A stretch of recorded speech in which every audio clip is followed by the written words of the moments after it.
ನಾನು ಹೇಳ್ತೇನೆ ನಿಮಗೆ. ಅಲ್ಲ, ಒಳ ಮೀಸಲಾತಿ ಕೊಟ್ರಲ್ಲ ಸರ್. ಈಗ ದಲಿತ ಒಳ ಮೀಸಲಾತಿ ದಲಿತ ಎಡ 5.25%, ಒಳ ಮೀಸಲಾತಿಗೆ ದಲಿತ ಬಲ 5.25%. ಸರ್, ಒಳ ಮೀಸಲಾತಿ ಅಲೆಮಾರಿಗಳು, ಕೊರಚ, ಬೋವಿ, ಲಂಬಾಣಿ ಎಲ್ಲ ಸೇರಿ 4.5% ಕೊಟ್ಟಿದ್ದಾರೆ. 4.5% ಕೊಟ್ಟು ಅವ್ರಿಗೂ ಅನ್ಯಾಯ ಮಾಡಿದರು. ಅವರು ಸಮಾಧಾನ ಇಲ್ಲ.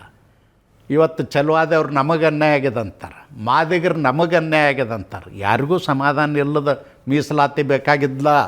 ಎಲ್ಲರೂ ಒಪ್ಪುವಂಥ ಮೀಸಲಾತಿ ವರದಿ 2. ಒಂದು ನಮ್ಮ ಮಾಧುಸ್ವಾಮಿ ವರದಿ 6%, 5.5%, 4.5%, 1%. ಅದಕ್ಕಿಂತಲೂ ವೈಜ್ಞಾನಿಕ ವರದಿ ನಾಗಮೋಹನ್ ದಾಸರು ಮಾಡಿದ್ದು. ಆದಿ ಆಂಧ್ರ, ಆದಿ ಕರ್ನಾಟಕ, ಆದಿ ದ್ರಾವಿಡ ಆ ಜನಾಂಗಕ್ಕೂ 1% ಕೊಟ್ಟಿದ್ದರು ಪ್ರತ್ಯೇಕ.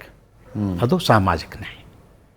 ಯಾರಿಗೆ ನಮ್ಮನ್ನು ಪೈಪೋಟಿ ಮಾಡೋ ಶಕ್ತಿ ಇಲ್ಲ, ಯಾರು ಮಾದರ ಮನೆ ಮುಂದಕ್ಕೆ ಬಂದು ಭಿಕ್ಷಾ ಬೇಡಿ ಮಾದಿಗರಿಗೆ ಗೌಡ್ರು ಅಂತಾರ, ಅವ್ರಿಗೆ ಮೊದಲು ಕೊಡಬೇಕಾಗಿತ್ತು. ಕ್ಯಾಟಗರಿ 1 ಅವರು ಬರಬೇಕಾಗಿತ್ತು. ಎ ಗುಂಪು ಕೆಳಗಿನಿಂದ ಮೇಲೆ ಬರಬೇಕು. ಕೆಳಗಿನಿಂದ ಕೆಳಗೆ ಅನ್ನೋದು ಅವ್ರನ್ನ ಮೇಲೆ ತರಬೇಕು. ಯಾರಿಗೂ ಪೈಪೋಟಿ ಮಾಡುವಂಥ ಶಕ್ತಿ ಇಲ್ಲ. ಸುಡ್ಗಾಡ್ಸಿದ್ರು ಊರು ಅಲಿತಾರ. ಅವ್ರು ಓದಿರೋದೇ ಕಷ್ಟ. ಏನು ನೌಕರಿ ಓದಿಲ್ಲ. ಇಡೀ ರಾಜ್ಯದಲ್ಲಿ ಈ ಡಕ್ಕಲಿಗಿರುತ್ತೆ ಏನು ಹೇಳಿದೆ, ಮಾದಿಗರಿಗೆ ಗೌಡ್ರ ಭಿಕ್ಷಾ ಬೇಡ್ತಾರಲ್ಲ, ಅವ್ರ ಜನಸಂಖ್ಯೆ ಎಷ್ಟು? 1543. ಒಬ್ಬ ಸರ್ಕಾರಿ ನೌಕರರಿಲ್ಲ. ಸುಡ್ಗಾಡ್ಸಿದ್ರು. ಇದೊಂದು ಕಮ್ಯುನಿಟಿ ಬೇರೆ, ಅವರು ಓದಿಲ್ಲ. ಮುಧೋಳ ತಾಲೂಕಿನಲ್ಲಿ ಮಾತ್ರ ಓದಿದ್ದಾರೆ. ಅವ್ರಿಗೆ ವಿದ್ಯಾವಂತರನ್ನು ಮಾಡೀನಿ. 30 ವರ್ಷದಲ್ಲಿ ಅವ್ರಿಗೆ ಮನೆ ಕೊಡ್ಸೀನಿ, ಹೊಲ ಕೊಡ್ಸೀನಿ, ಪ್ರತಿಯೊಂದು ಕುಟುಂಬಕ್ಕೂ ಕೊಡ್ಸೀನಿ. ಮುಧೋಳದಲ್ಲಿ ಇದ್ದಾರೆ, ಲೋಕಾಪುರದಲ್ಲಿ ಇದ್ದಾರೆ. ಯಾರು ಬೇಕಾದ್ರೂ ಸರ್ವೆ ಮಾಡ್ಬೋದು. ಅವ್ರಿಗೆಲ್ಲರೂ ವಿದ್ಯಾವಂತರನ್ನು ಮಾಡೀನಿ. ಅವ್ರು ಕೆಲಸಕ್ಕೆ ಸೇರ್ಕೊಂಡಾರಿಗೆ ಒಂದು 20 ಜನ. ಸಣ್ಣ ನೌಕರಿ ಸಿಕ್ಕಾವು ಪಾಪ, ಏನಿಲ್ಲ. ಒಬ್ಬ ಅಸಿಸ್ಟೆಂಟ್ ಕಮಿಷನರ್ ಆದ. ಈಗ ನಿಮ್ಮ ಗದಗಿನಲ್ಲೇ ಅದಾನ ಹೆಡ್ ಕ್ವಾರ್ಟರ್ ಅಸಿಸ್ಟೆಂಟ್ ಅಂತೇಳಿ. ಅದಕ್ಕೆ ನಿಮಗೆ ಹೇಳ್ತೀನಿ, ಆ ಜನಾಂಗ ಮೇಲೆ ಬರ್ಬೇಕು. ನಾವು ಅವ್ರಿಗೆ ಏನು ಹೇಳ್ಬೇಕು ಸರ್? ಇವತ್ತಿಗೂ ನಾನೊಂದು ಭಾಳ ಸಣ್ಣ ಹಳ್ಳಿಯಿಂದ ಬಂದವ. ನಮ್ಮ ಬಿಜಾಪುರ ಸಿಟಿ ಒಳಗೆ ನಾನು ಸಣ್ಣವನಿದ್ದಾಗ, ನಿಮಗೆ ಗೊತ್ತಿರಲಿ, ಬಂಗಿಗಳಂದ್ರೆ ಅವ್ರನ್ನ ಮನುಷ್ಯರತನ ನಾಯಿ ನರಿಗಿಂತಲೂ ಕನಿಷ್ಠ ನೋಡ್ತಿದ್ವಿ. ನಿಮಗೆ ಗೊತ್ತಿರಲಿ, ಬಂಗಿಗಳು ಯಾರೂ 50 ವರ್ಷ ಬದುಕಿಲ್ಲ. 35 ವರ್ಷ 40 ವರ್ಷದೊಳಗೆ ಸಾಯ್ತಾರೆ. ಕುಡ್ದೇ ಕೆಲಸಕ್ಕೆ ಹೋಗ್ಬೇಕು. ಹೌದು. ಮಲಮೂತ್ರ ಬಳಿಲಿಕ್ಕೆ ಕುಡ್ದೇ ಹೋಗ್ಬೇಕು. ಅವ್ರಿಗೆ ನ್ಯಾಯ ಕೊಡಿಸ್ಬೇಕಲ್ಲ. ನಿಮ್ಮ ಗದಗಿನಲ್ಲೇ ಬಂಗಿ ಕೆಲಸ ಮಾಡೋರು, ಸ್ಕ್ಯಾವೆಂಜರ್ಸು, ಮಲಮೂತ್ರ ಮೈ ಮೇಲೆ ಹಾಕ್ಕೊಂಡ್ರಲ್ಲ. ಪ್ರತಿಭಟನೆ ಮಾಡೋದಕ್ಕಾಗಿ ಮೈ ಮೇಲೆ ಹಾಕ್ಕೊಂಡ್ರು, ಡಬ್ಬಿ ತೆಗೆದು ತಲೆ ಮೇಲೆ ಸುಟ್ಕೊಂಡ್ರು. ಅವ್ರಿಗೆ ನಾವು ನ್ಯಾಯ ಕೊಡಿಸ್ಬೇಕಲ್ಲ. ಸಾಮಾಜಿಕ ನ್ಯಾಯ ಅಂದ್ರೆ ಏನು? ಬಾಬಾ ಸಾಹೇಬ್ ಅಂಬೇಡ್ಕರ್ ಯಾತಕ್ಕಾಗಿ ಇದನ್ನು ಹೋರಾಟ ಮಾಡಿದರು? ಹಾಗಾದ್ರೆ ಅವರು ಕುರ್ಚಿಗೆ ಅಂಟ್ಕೊಂಡು ಸಿದ್ದರಾಮಯ್ಯನವರಂಗ, ಮಾದೇವಪ್ಪನಂಗ, ಮುನಿಯಪ್ಪನಂಗ ಕುರ್ಚಿಗೆ ಅಂಟ್ಕೊಂಡಿದ್ರೆ ಈ ದೇಶದಲ್ಲಿ ಮೀಸಲಾತಿ ವ್ಯವಸ್ಥೆ ಜಾರಿಗೆ ಬರ್ತಿರಲಿಲ್ಲ. ನಾನು ಈ ಸ್ಟುಡಿಯೋದಲ್ಲಿ ಕೂತು ಮಾತಾಡುವಂಥ ಪರಿಸ್ಥಿತಿ ಬರ್ತಿದ್ದಿಲ್ಲ. ಯಾರಿಗಾಗಿ ಮೀಸಲಾತಿ? ಯಾರಿಗಾಗಿ ಮೀಸಲಾತಿ? ಬಲಾಢ್ಯರಿಗೆ? ಯಾರಿಗೆ? ಆ ಜನಾಂಗನ ನೋಡಿದವ್ರಿಗೆ ನೋವು ಆಗ್ತದೆ. ಆ ಜನಾಂಗನ ನೋಡಿದವ್ರಿಗೆ ನೋವು ಆಗ್ತದೆ. ಅವ್ರು ನಂಬರ್ 1 ಆಗ್ಬೇಕು. ಅವ್ರಿಗೆ ಕೊಟ್ಟು ಮುಂದೆ ಹೋಗ್ಬೇಕು. ಅದಕ್ಕೆ ನಾಗಮೋಹನ್ ದಾಸರು ಒಂದು ಮಾತು ಹೇಳಿದರು. ಅವ್ರನ್ನ ಯಾವುದೋ ಜನಾಂಗದ ವಿರೋಧಿಗಳಂತ ಕರೆದ್ರು. ಅವ್ರು ಹೇಳಿದ್ದೇನೆಂದರೆ, ಯಾರು ಪಡ್ಕೊಂಡಿರ್ರಿ ನಿಮ್ಮ ಬಂಧುಗಳಿಗೆ ಸ್ವಲ್ಪ ಬಿಟ್ಟುಕೊಡಿಪ್ಪ, ಚೂರ್ಪಾರು ಬಿಟ್ಟುಕೊಡಿ, ಅವರು ನಿಮ್ಮಂಗೆ ಗೌರವದಿಂದ ಬದುಕಲಿ ಅಂತ ಹೇಳಿದರು. ಅವ್ರಿಗಾಗಿ ಮೀಸಲಾತಿ ಯಾರಿಗಲ್ಲ. ಅದಕ್ಕೆ ನಾನು ಹೇಳ್ತೇನೆ, ಈ ದೇಶದಲ್ಲಿ ಬಾಬಾ ಸಾಹೇಬರು ಬರೆದಂಥ ಸಂವಿಧಾನನ ಪಾಕೆಟ್ ಡೈರಿ ಮಾಡಿಕೊಂಡು ಓಡಾಡ್ತಾರಲ್ಲ, ಅವ್ರಿಗೆಲ್ಲ ನಾಚಿಕೆ ಆಗ್ಬೇಕು. ಬಾಬಾ ಸಾಹೇಬ್ರ ಉದ್ದೇಶ ಅದು ಇತ್ತ? ದೇಶಕ್ಕೆ ಸ್ವಾತಂತ್ರ್ಯ ತಂದು ಕೊಟ್ಟಂಥ ಮಹಾತ್ಮ ಗಾಂಧೀಜಿಯವರ ಉದ್ದೇಶ ಅದು ಇತ್ತ?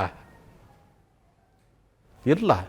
ವೋಟ್ ಬ್ಯಾಂಕ್ ರಾಜಕಾರಣಕ್ಕಾಗಿ ಅಲ್ಲ, ಕುರ್ಚಿ ಆಸೆಗಾಗಿ ಅಲ್ಲ. ಕುರ್ಚಿ ಆಸೆಗಾಗಿದ್ದರೆ ಡಾಕ್ಟರ್ ಬಾಬಾ ಸಾಹೇಬ್ ಅಂಬೇಡ್ಕರ್ ಬದುಕಿರೋ ತನಕನೂ ಕುರ್ಚಿ ಮೇಲೆ ಇರ್ತಿದ್ದರು ಪಾರ್ಲಿಮೆಂಟ್ನಲ್ಲಿ.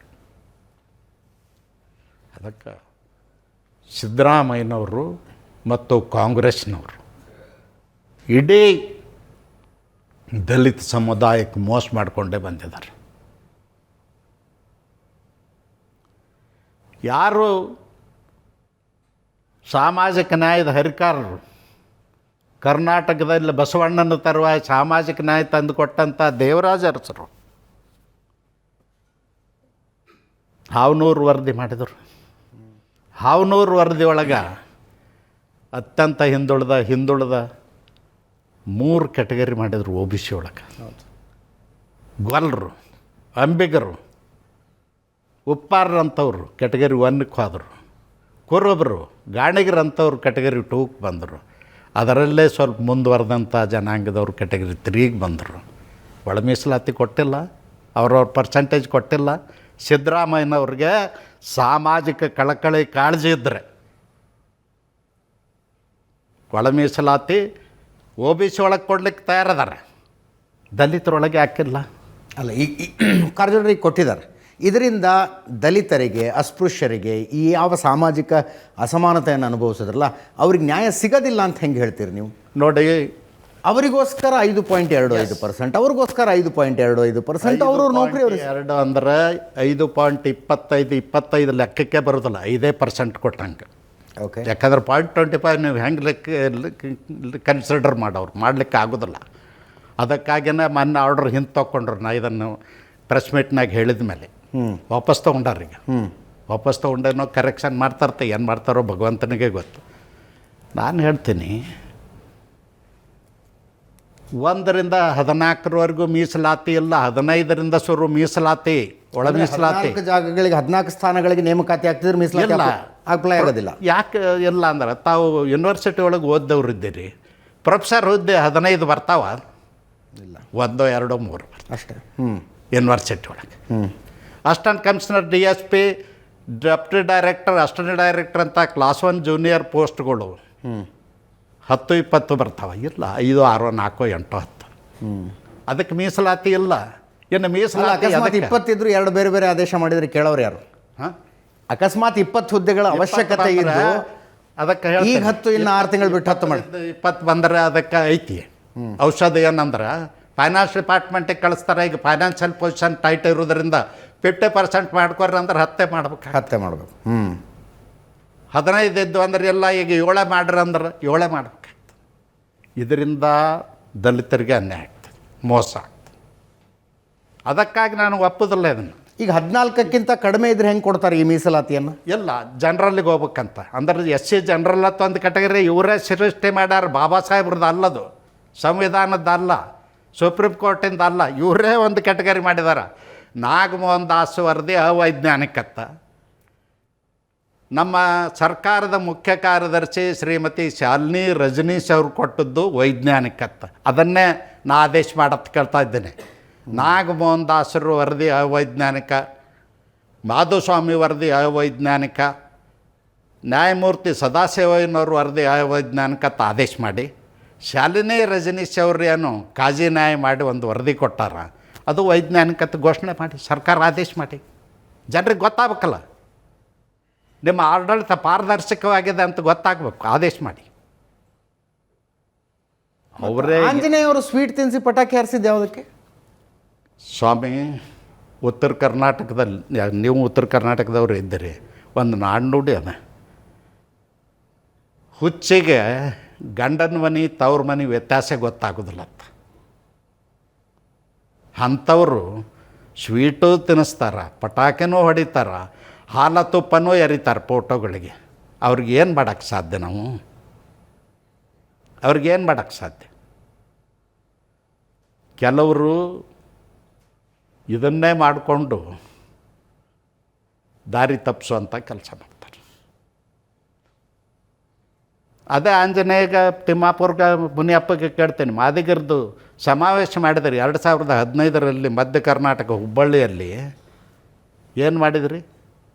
2 ಲಕ್ಷಕ್ಕಿಂತಲೂ ಹೆಚ್ಚು ಮಾದಿಗರು ಸೇರಿದ್ರು. ಏನು ಮಾಡಿದ್ರಿ?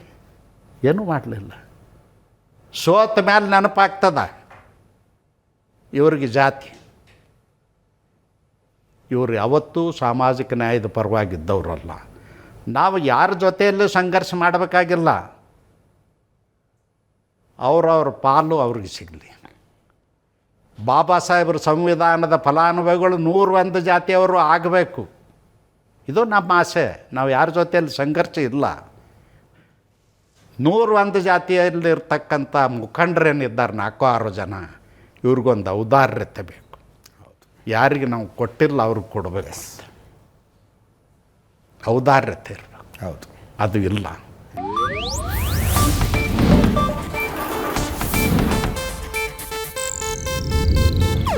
ಇದು ಏಷ್ಯಾನೆಟ್ ನ್ಯೂಸ್ ನೆಟ್ವರ್ಕ್ ಪ್ರಸ್ತುತಿ.